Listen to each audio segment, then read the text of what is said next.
U.S. inflation remained high during the month of August. However, consumer prices continue to drop after reaching a 40-year high just 2 months ago. The U.S. Labor Department's latest Consumer Price Index report released today shows inflation rose 8.3% last month in comparison to 1 year ago. But overall prices increased by 0.1% for the month.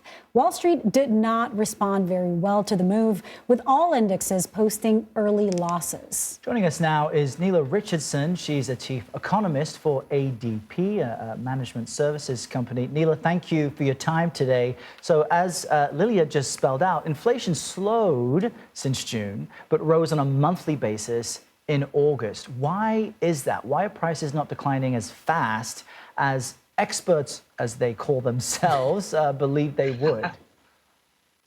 Well, I think the reason is understandable, right? Because the inflation drivers have mutated, much like the pandemic mutated in different variants across this timeline.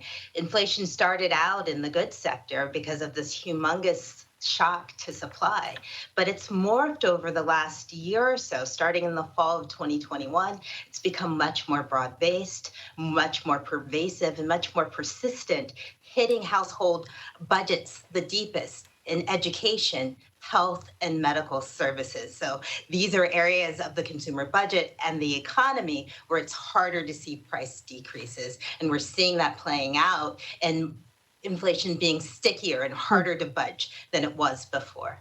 You know, we keep relating gas prices to the overall health of the economy, and gas prices really did come down significantly last month. But the cost of things like food, shelter, medical care, just things that are pretty essential, all increased. So why is that? Well, gas prices are very volatile, and we expected to see this decline in gas prices. Some of this was driven by geopolitical events, and they will have some volatility to them from month to month. We can also say the same thing about food prices. That's one of the reasons why economists tend to exclude food and gas from their inflation. Expectations of inflation.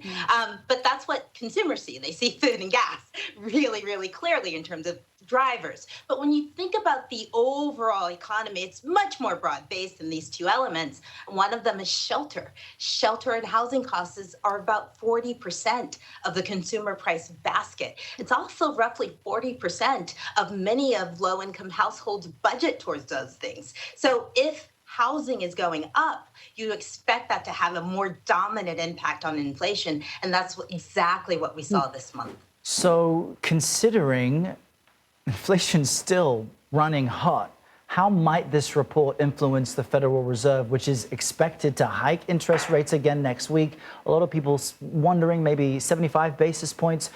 Could this report perhaps push that higher, a full percent maybe?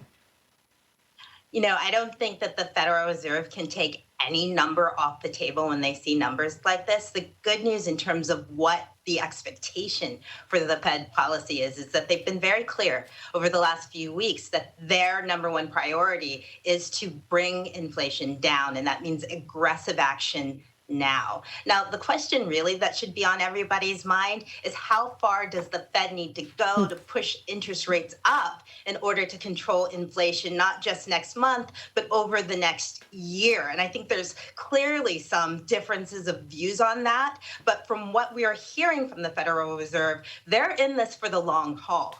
There's not going to be a short-term pivot quickly from higher interest rates. And that's something Main Street and Wall Street will have to adjust to, higher for longer interest rates. And with another hike coming up potentially this year, besides the one next week. Nela Richardson, thank you. Thanks, Nela.